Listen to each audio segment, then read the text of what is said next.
Yes, that's it. There it is. Listen. Live from the forest moon of Endor, Radio Free Endor, a Star Wars podcast, bringing you news and reviews from the galaxies far, far away. Hi there, it's me, Jamie. Well, I was going to be putting out a new podcast for the latest episode of The Bad Batch, but this morning I got some real bad news that a fellow podcaster named Ian Crabb had passed away. Now, Ian Crabb was a fantastic contributor to Sideshow Sound Theatre. You could often hear him on the score guides, plus his own show of Sideshow and Tell, where he would bring you juicy gossip from the world of composers, film music and movie news. And plus he would also interview some of the people behind your favourite scores to some of your favourite movies. It was fantastic. I particularly loved his style of interviewing. Made me want to do what I do, that's for sure. I'll just hope that one day that I can be as good as him, that's for sure.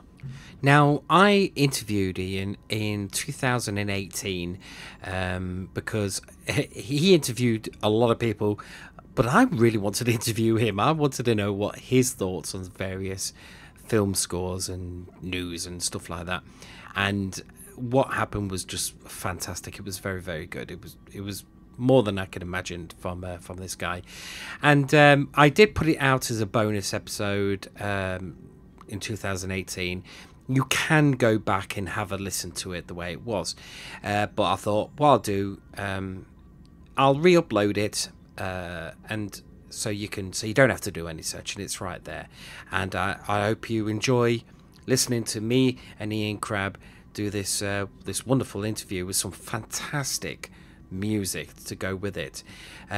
So from me and us all at Radio Free Endor, I just want to say that we send our love and hugs and prayers to his family and his friends over at Sideshow. As podcasters, we're here for you, and listen to all his interviews. Go back to Sideshow Sound Theatre and download some of his shows. They were just fantastic. They're all there for you to listen to, which is the mark of the man. He's fantastic. I'm gonna miss him, gonna miss listening to him. He was an absolute legend in what he did. Ian, this one's for you. What we need, Paul, is someone who knows more than us on this subject. I know. Activate the digital-oriented diode oscillator. Oh, okay. Let me just, 1 second. I'll just get into my computer to let him out. 1 second. Yeah, make sure his binary code is all in sync. Don't want to bring out the last one, because the last one was like his arms and legs were like back to front. Yeah, that's it. That's sorted. There it is. While you two have a quick chat, I'm going to go make a cup and I'll see you at the end. Okay, Paul, no problem. See you in a bit. Why, it's the one and only interviewer extraordinaire chatter of Sideshow Sound Radio and Sideshow and Tell. It's Ian Crabb. Hello, the universe. Hello, and welcome to the old AT-AT on Endor, Ian. I hope the oscillator didn't jumble yourselves too much, and you was kept quite confined in that glass jar we got over there. You all right now? Yeah, I'm still quite jubbly, but I think it will come back. Don't worry. And also, I'm sorry about the Ewoks outside. They can get a bit bitey every now and again. I don't mind. Being bitten. It's not that bad. It's quite nice, actually. Unless they got rabies, and then you need a shot. Yeah, but, rabies, who cares? We've got droids that take care of that, Ian. It's no problem. I'll go and get one now. I'll take the Ewoks and the rabies. What I've got you here for, Ian, I was going down through the Twitterverse, as you do, and I noticed that you had tweeted something that I thought, well, that's quite a good tweet. You tweeted that John Williams given up his baton on the last trilogy, this new modern trilogy. That was it. He's done. He's done. That's it. And I was like, what? Well, who's going to take over? Who can it be? So then I reread your tweet, and then you asked that same question. Who do you think will take over?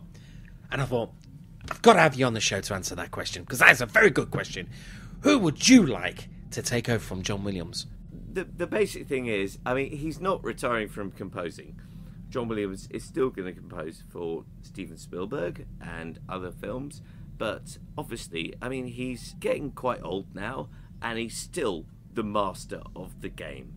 So, who would you like to see take over if there is another trilogy of Star Wars? Who would you like, James, to see take over? I've pondered on this quite a lot, and considering now Disney have taken over Star Wars, and I've come to the final fact that I'll be dead before I ever see an end to Star Wars, right? That we're going to have to find somebody that's young enough to take on the famous baton. Exactly, because you're looking at 20 years plus. Plus, they've got to be able to encapsulate the style, because there's one thing about Star Wars fans is if it ain't right, it's not right. I mean, now, bless him, Michael Giacchino, with his Rogue One soundtrack. When I listened to it, I thought, God damn, that's really, really good. And then, but when I was re-listening to it, thinking, do you know what? That's the best fan-made score I've ever heard of a Star Wars film. You know, like a fan film. Yeah, that would be a fan that. film score. Yeah. And you know, to bless him, he whacked it out in about 2 weeks, 3 weeks. It was 3 weeks. Yeah, and he did a good job. There is some fantastic pieces in that I do listen to over and over again.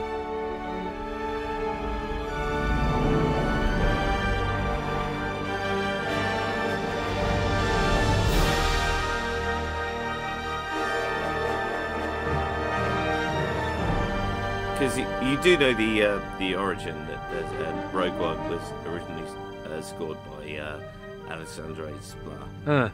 Right. With the Splat is, you know, with the Harry Potter franchise, when he did the last two, yeah. John Williams really expressed an interest to do the very last Potter film. Because he started it, he wanted to finish it, but for some weird reason they didn't go back to him. I don't know why. Perhaps he was scoring something else. But I thought, well, you know, the Splat is good. He can do some bit. But, you know, when you watch it, it's good, but I think it could have been better. In terms of Harry Potter, I think the Splat was actually the worst composer the series had. I loved what Nicola Super was doing. Oh, yeah. I must admit, I do go straight to the Prisoner of Azkaban for the Harry Potter one, you know, that John Williams did. I think that is the very best of the Harry Potter scores from John Williams. You know, you can't go wrong. Especially because I'm a big fan of the end credits. Because it's like having a mini run of all the themes in one go, and they are so good, so good. It's just that is the one score. You know, all listeners, if you're going to download a score, Prisoner of Azkaban straight off.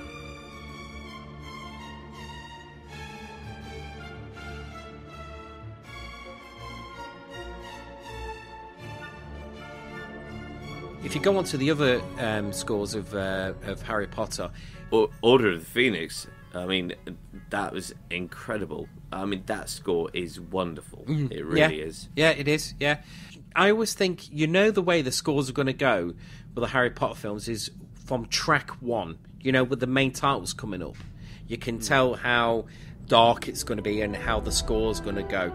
And you know, the track, is it called Another Story? I think it's called. Oh yes, yeah.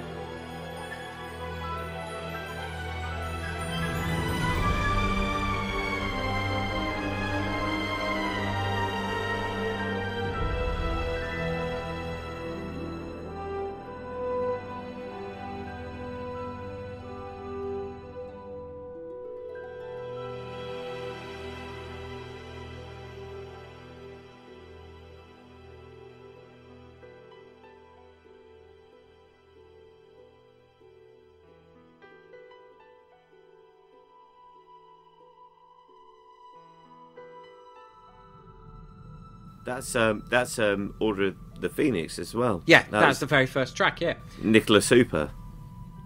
I think it's a beautiful moment because it is. I mean, he's coming off the end of Goblet of Fire, which had the first death in the Harry Potter series. I mean, the first big death. Oh yeah. And so you come into Order of the Phoenix, and yes, he's sitting on the swings, and because he was there and he couldn't stop his friend dying.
Obviously, you know, I read the books. I don't know if any of your listeners read the books, but I was so engaged. And when I'll bleep it out just in case people haven't read it, but when such and such was killed, that's when Harry Potter became real, you know, to me, and I think to a lot of fans, and I think the music that Nicholas Hooper did in that first scene with Harry Potter in the Order of the Phoenix, just the music just made it real. Yes, it did. Yeah, you're right.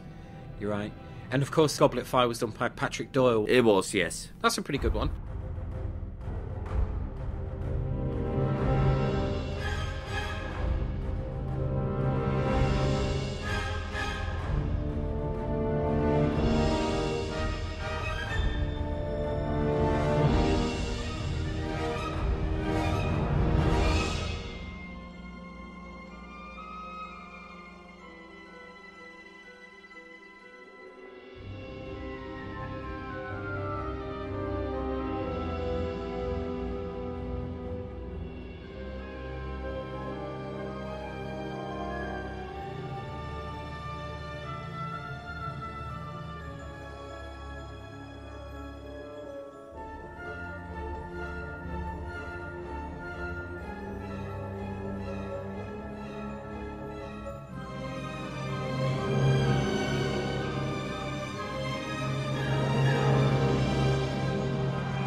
Oh, Patrick Doyle is, God, why isn't he knighted yet? I mean, Sir Patrick Doyle, it should be.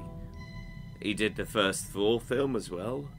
He did the recent Murder on the Orient Express. Or as I like to call that, the live-action version of the Polar Express.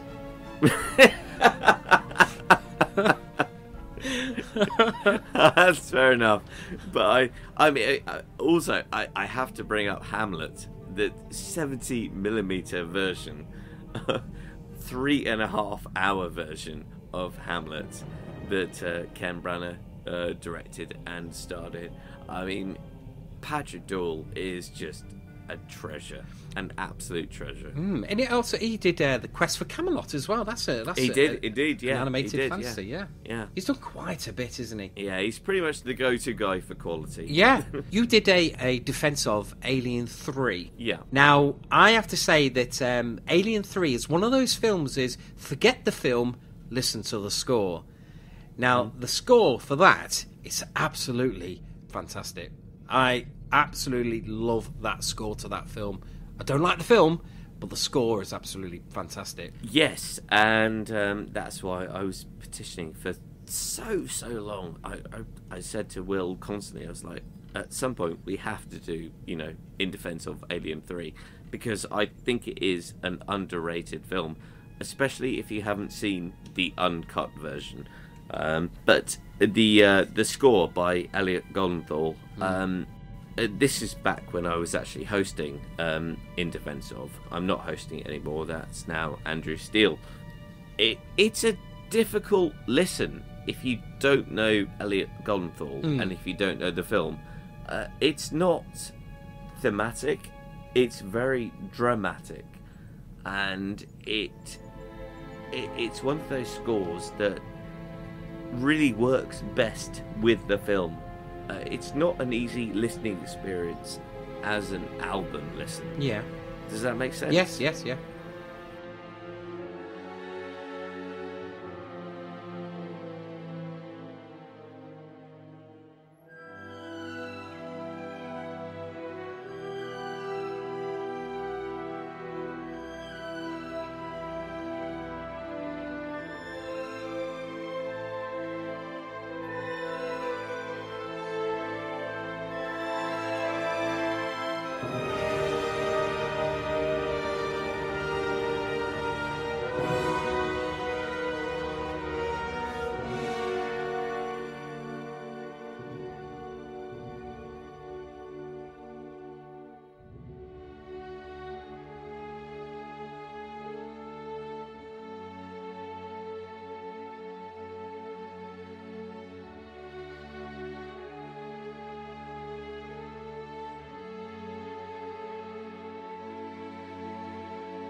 Yeah, but it is beautiful, absolutely beautiful. In defense of score of Alien 3, we made a point of saying very specifically, do not watch this film unless you've seen the previous two, because the film, as much as the score, makes a point of destroying everything that has gone before, and so you probably won't like it, but that doesn't mean you can't appreciate it. It's one of those films that I wish I'm just saying that maybe it is or maybe it ain't on this one, but it's one of those DVDs that you wish you'd be able to put it in select music only track. All right, let me ask you a question then. What is your favourite of the Alien franchise? Aliens. Oh, interesting. Straight okay. Aliens and then Alien. I have to say, if I had both DVDs in my hand, I'd be like, well, I like this one because this is kick ass, but I like this one because this creeps the hell out of me. Oh, which one? And then I will go for Alien. I'll have to look at running times as well. I think, what's the time? I've got 2 hours on. Yeah, I know. Is that the special edition on that one? Or I completely understand. Yeah, because because I absolutely love the score to Alien by Jerry Goldsmith.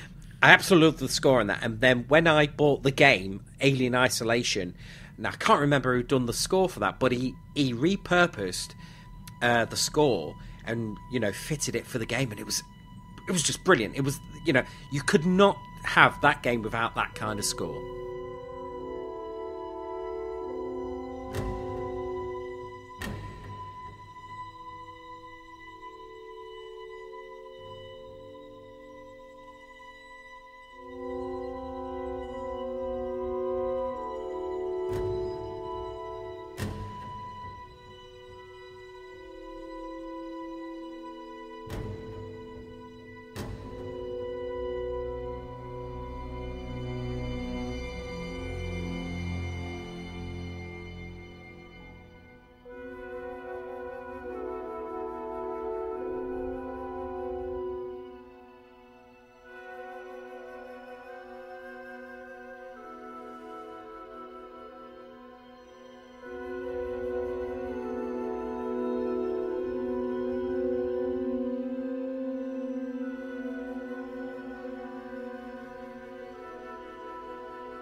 And I have to say, some of these composers that do games, I think they get they're underrated, because some of the scores they do for games are absolutely fantastic. Absolutely fantastic. Oh, absolutely. I interviewed Christopher Lasco, who is pretty much like royalty in the world of film and game composing, and he treats every single project as seriously as someone would do for a Spielberg film.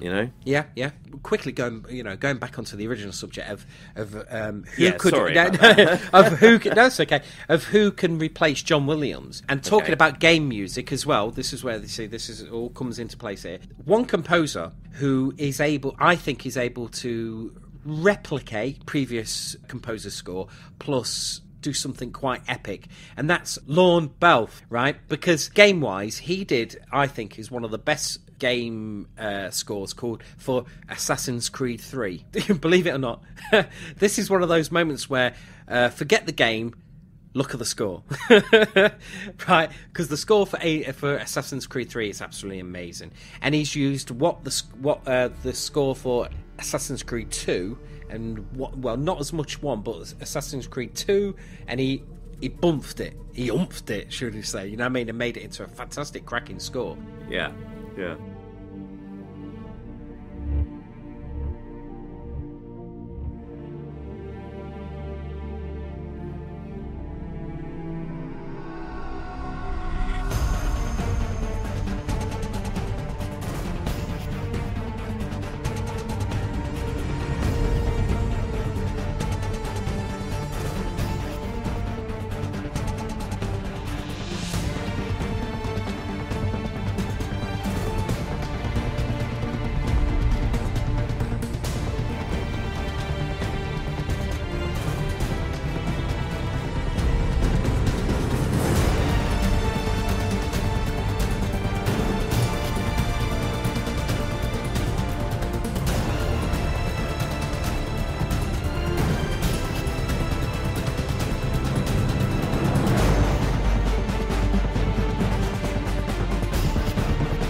did the score for Terminator Genesis.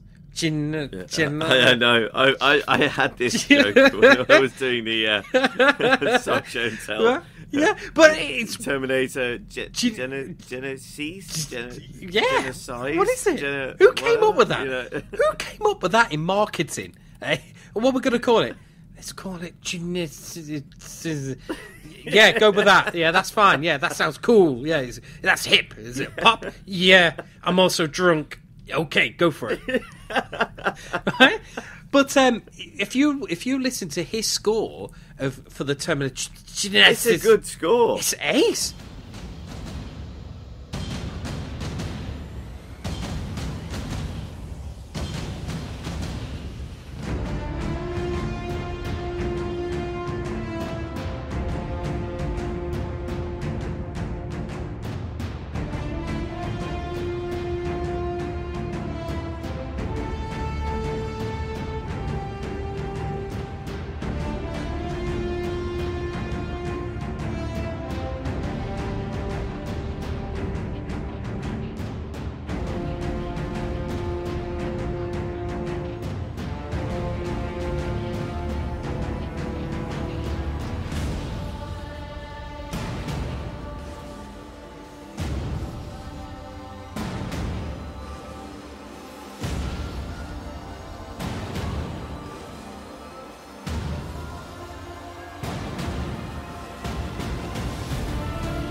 I would put that score right next to Terminator 2 score. Oh, I don't know if I go that far, but... No, it's really good.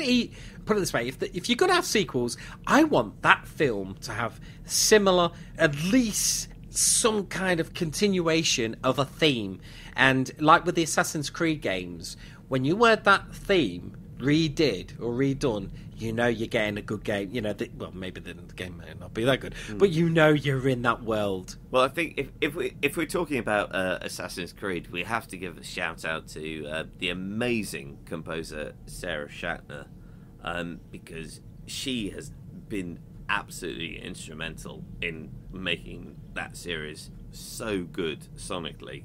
Sarah Schachner she should be in the big game right now.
score. Assassin's Creed Origins.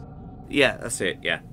But she's done so many other video games as well. She's just an incredible composer. Yeah, like I say though, these game composers, I think they should get a kick into the big leagues, because I think they could bring that kind of style into large pictures. Well, exactly, and also in such stuff as animated series. I mean, there are composers that are making music in whether it's video games or animated series better. I personally think, just my own opinion, or better than anything being put out in a $250 million blockbuster movie. Absolutely agree with you. So for my first pick there, I'm going to go with I'm not too sure how old he is either, so he better be bloody young to carry on the Star Wars franchise. Okay. Just took a quick sample of what he's got. So I've put down Assassin's Creed 3, Terminator... Genesis,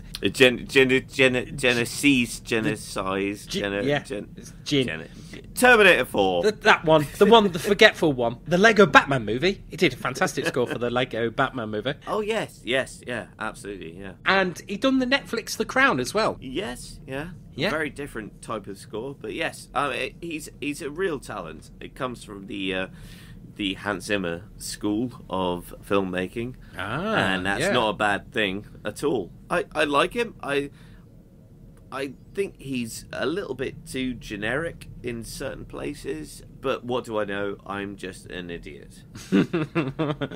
So who would you go for? Okay, I've actually been looking at this. I think we can... I was going to say who the obvious replacement is going to be, but shall I save that for the end? Yeah, save that one for the end. I had a listen today, and I made a few lists. I've got like 3 people that I think, if as we know, John Williams is going to be hanging up his lightsaber at the end of episode 9. It doesn't mean he's retiring from composing. It just means, Star Wars is a hell of a task to take on, so I don't blame him. He's in his 90s now, so yeah. God bless the man. He's given us so many decades, I'm not even saying years, decades of musical joy. Do you know if you ever go to Universal Studios, right, and you're walking through Universal Studios, you can't help but think, if John Williams never existed, what would the sound of a theme park be? It'd be nothing. Yeah. It'd be silent as anything. Universal Studios just got John Williams on repeat. Absolutely. What would it be?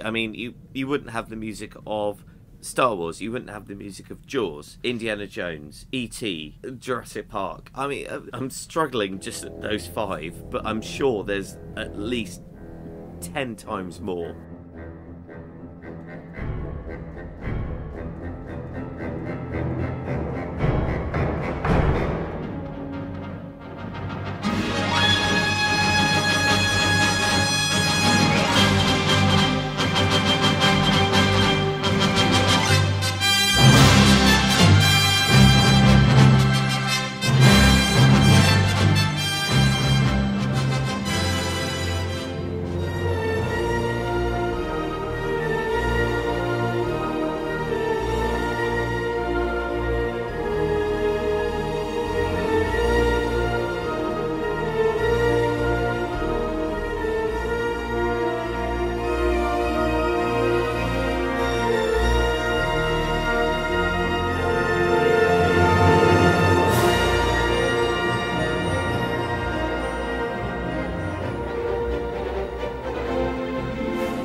guy is astonishing.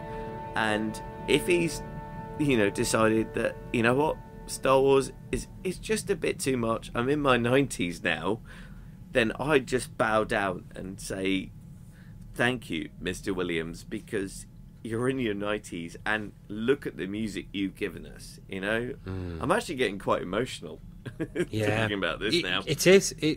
What he's done for us, especially, growing up on his music, it's a fantastic time to have been alive. There really isn't anyone like... He is the maestro. He will always be the maestro. And I just want to say thank you, Mr. Williams. And I bow down to you because I will never be anywhere near as clever as you. Well, I do know that he's one of our listeners, so that goes double for us, Mr. Williams. Okay? And can I have your autograph, please? Send it to radiofreeendor@gmail.com. Thank you very much. Okay. But if someone's going to take over, okay, here's a few ideas I had. Okay. John Powell, I think, is he's doing the Solo film, which the film I'm probably going to boycott because I don't like the idea of it. I don't need to know how Han Solo became a ruggish sort of, I'm kind of with this on you with this one. I don't need to know. I mean, I love the fact that Han Solo is he's a rogue. He's just a bit out of the, he's a bit out of left field. I don't need to know how he got the Millennium Falcon. Absolutely. I don't need to know how he met Lando Calrissian. I mean, that's all. I just don't need to see that film. But I am excited for John Powell in the Star Wars universe. I am. I've been a huge fan of John Powell. I think the one thing you could never take away from John Powell is his work on How to Train a Dragon. I knew you were going to say that. What a fantastic score that is. That is one of my favourite. There's 2 tracks. He did the sequel as well, but the first is my favourite. I mean, Forbidden Friendship is a must listen if you haven't heard that. It's just so beautiful.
And if you want something a bit more bombastic, then Test Drive.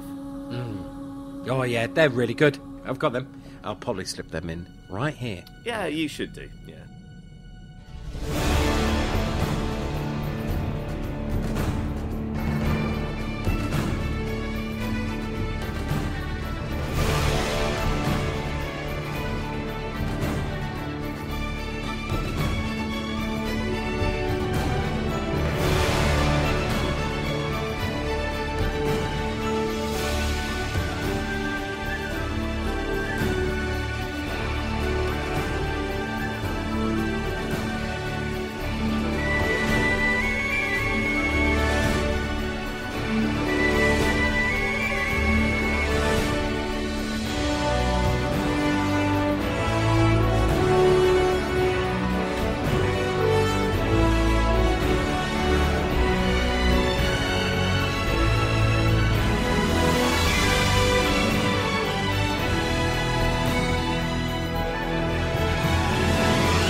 No, I mean, John Powell, he's got the chops, obviously. I mean, he can do action music, he can do emotional music. I'm not sure he would commit to a series because he likes to mix it up a little bit. But, you know, if he's doing solo, which he has done, then he might be in, you know, with Disney for the long run. In which case, I couldn't think of someone better. Another thought I had was Joe Kramer. Yeah? Probably his biggest one was the last Mission Impossible film, Mission Impossible Rogue Nation. Now, I defy anybody listening out there to listen to the track A-400 from Mission Impossible Rogue Nation, because it is the best, without question, it's the best Mission Impossible film score out there.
he's also been a guest on my show.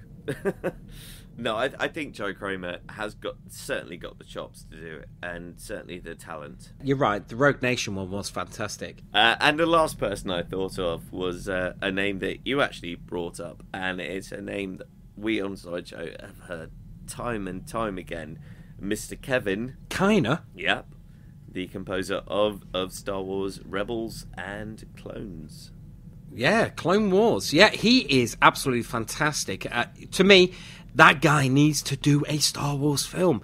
He's done so well. And in fact, if you listen to the last season of Rebels and the music they use, it's fantastic. Ian, it's absolutely fantastic. And the work that he's put into Rebels...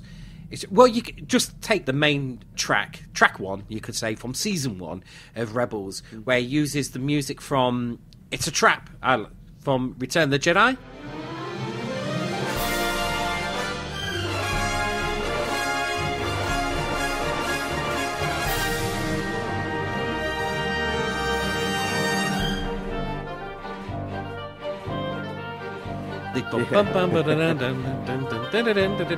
It's just that.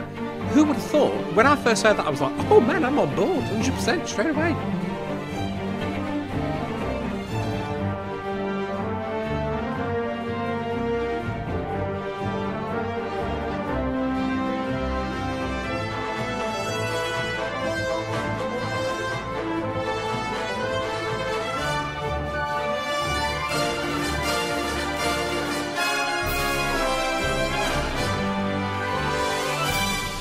That track is my favourite. He's totally got it. I mean, there's he touches on classic themes, you know, but he rarely uses them. I mean, he brings them in when they're needed to be brought in. I mean, if you look at tracks like Ezra's Discovery. Mm-hmm.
That was, and also Glory of the Empire. Yeah.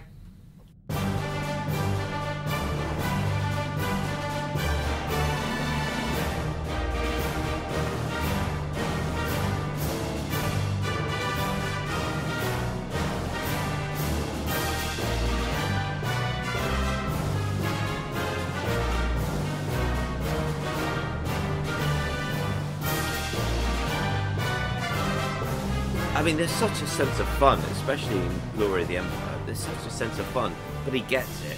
And it sounds like what Williams has established, but it's not a copycat of Williams.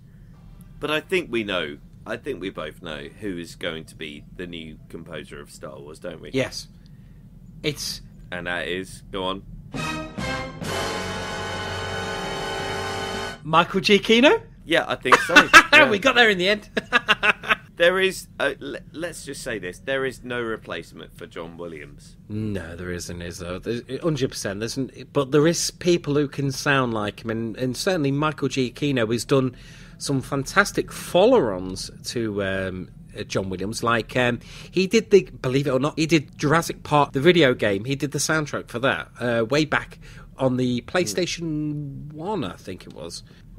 It's quite sad, isn't it, that we can say that PlayStation 1 is back in the day. Oh my god, yeah.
We're getting old, man.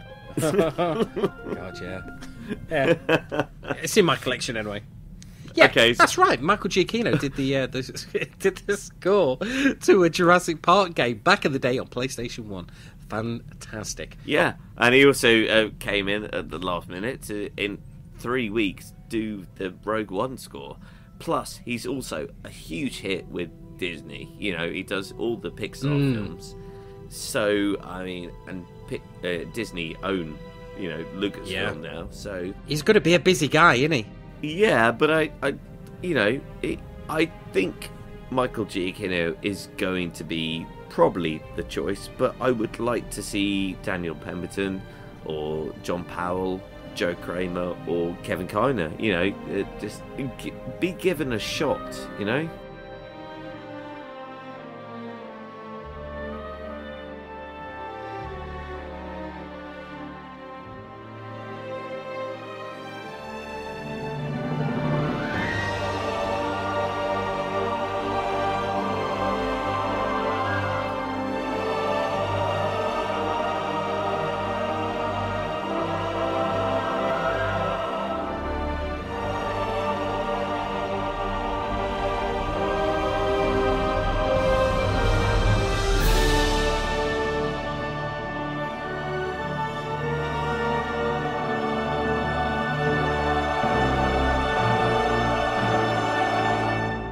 Very much true. Yeah, very true. Now, do you know when we were saying about up and coming composers? Now, you've actually spoken to a couple of these guys. I know I also picked Ben Lovett. Mm-hmm. Now, the one track that I do recommend, the film that he composed for The Ritual, fantastic film and a very upcoming composer, and which you're going to have soon on one of your shows, haven't you? You've done an interview with him, haven't you? I have, yeah, and he's such a lovely guy. I mean, I've been very, very lucky, and pretty much, yeah, absolutely everybody I've spoken to have just been so nice and just so willing to just be honest. Because I don't do interviews, I do chats, you know.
Go and listen to the ritual. You can nowadays. You can. I don't know how they do it, but if you go to YouTube, you can listen to scores all day long on YouTube. Whenever I post a podcast on YouTube, for some reason, I get a warning off YouTube saying, "Why are you playing this guy's music?" So I don't know how these other people do it. I don't know. That's a side tangent there. How do you do it? I need to know how you do those copyrights. Right, and the other guy that I think is really up and coming, and he's done a couple of big uns now, and you have definitely spoken to this guy, Benjamin Wallfish. Now, yeah, he did the new Blade Runner 2049, and he did the Enfield Haunting, which was on ITV, which is a UK channel in the UK, funny enough. Okay.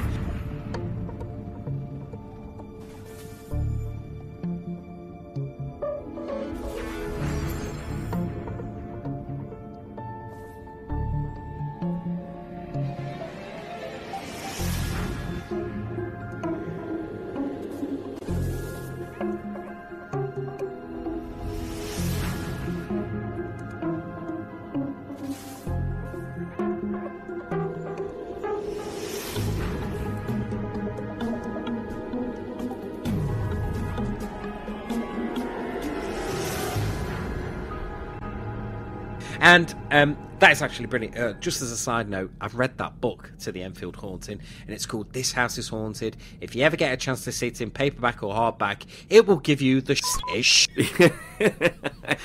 It certainly will, yeah. It really scared the crappy out of me. Again, I just have to be boring and just say that Ben was an absolute delight of a guest. I mean, he talked in length. We talked in length. You can find it all on the interview page of sideshowsoundtheatre.com. But we talked in length about how it was not about the clown, how it's about the kids. You know, it's the kids' story. I did try and push him on Blade Runner, but at the time, it was just before Blade Runner had come out, and he'd signed an NDA, so he couldn't actually talk about it. But he was absolutely lovely, really lovely. I do hope that people will go and check out the chat we did about it with Ben Wolfish. Oh, I definitely recommend it. It is a fantastic chat because there's one thing about... I'm glad you... Do you know, in a way, I'm quite glad that you did the chat about it and not Blade Runner, because what he talked about it, I think if you were allowed to talk about Blade Runner, it wouldn't have been as engrossing, because when you could do one film at a time, it's brilliant. If you know what I mean, Ian. When you got because I know they're short on time because they're busy guys, these guys. So you can only do 5 minutes of this score, 5 minutes of this score. But when he's talking about it and previous stuff that he's done, but especially about it, it's fantastic. It's really, because I have to say,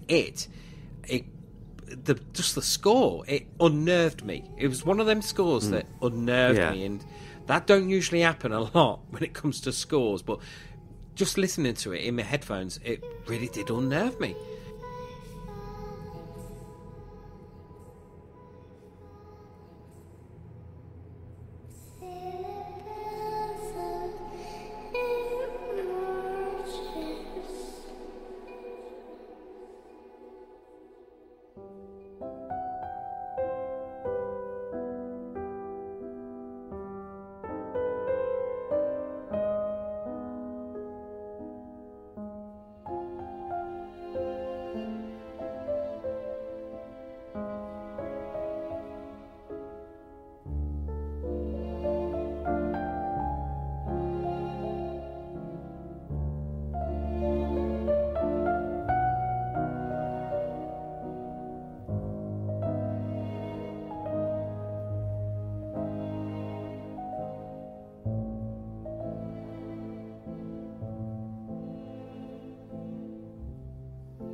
And so much so that I was really impressed with it. That I did our Halloween episode intro to the music of it, which is on episode 24, which is on the Southgate Media Network.com, which you can download from iTunes and other popular, other recommended popular podcast downloads, whoever you use. Yeah, on episode 24. All the good ones. All the good ones, yeah. Fantastic score. Just a fantastic score on that. Yeah, absolutely. And his work on Blade Runner as well, because when you think about Blade Runner, you always think of the Vangelis score. And the first thing I wanted to hear was something that sounds like a Vangelis score, which I think they did. Which, 100. I'd like to know what the percentage was, because wasn't Blade Runner co-wrote, written by Hans Zimmer and him? Or was it all by him? I do not know. I know that it was Hans Zimmer and Benjamin Wolfish.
Unfortunately, when I spoke to him, he wasn't able to talk about Blade Runner at all. So I just dropped the subject and I just focused more on it, which I think was... And Ben Wolfish did it alone. I know he was a co-composer on Blade Runner, but I mean, those two films, I mean, it's hard to pick one that just seeped into your bones so much. You're absolutely right on that one, Ian. At the end of the day, we are just listeners of this fantastic music that's just being piped into our ears, and everything. Well, they make the movie experience even better with these guys, because they carry the films, don't they? Really, sometimes. If it wasn't for these guys, these films wouldn't be as good. So they've got to be on their game. Bearing in mind, I've heard some terrible scores to films where you think, no, you should have picked someone else on that one. But, thinking about it, like we've said about the Rogue One, is I'd like to listen to... I've already said that. I'd like to listen to the Splat, Alexander... I always call him the Splat. It's Rogue One. I'd like to listen to... And sometimes... Perhaps not with Disney, but sometimes they do release albums of like the unreleased tracks. Because if I remember rightly, Jerry Goldsmith did the score, the fantastic score to Legend, which is one of my favourite films. Sing me good morning, rise up sun like the arch of the sky, weaving river, turn light to diamonds when I look in my true love's eyes. Young as any spring, his eyes almost see.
Yeah. And then Tangerine Dreams, they did a score, and that was released. And so one of them was the unreleased, and one was the proper release. I can't remember which because I've got them both on my hard drive. But that's it. I've got them both, but I can't remember which one's which.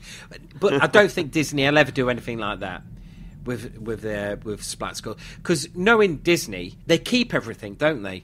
Stuff that they don't use, they will keep. So there's a good chance when they get a film in production, they will probably use the Splat's score as a temp score, probably. Yeah. So they could bring him back. They could basically bring him back in because he's Oscar nominated an awful lot of times, isn't he? Really. So yeah, they'd be fools really I'm not to bring not him in. actually a massive fan of the Splat, as I said earlier, and I think in terms of Disney, I think they've burned the bridges with him.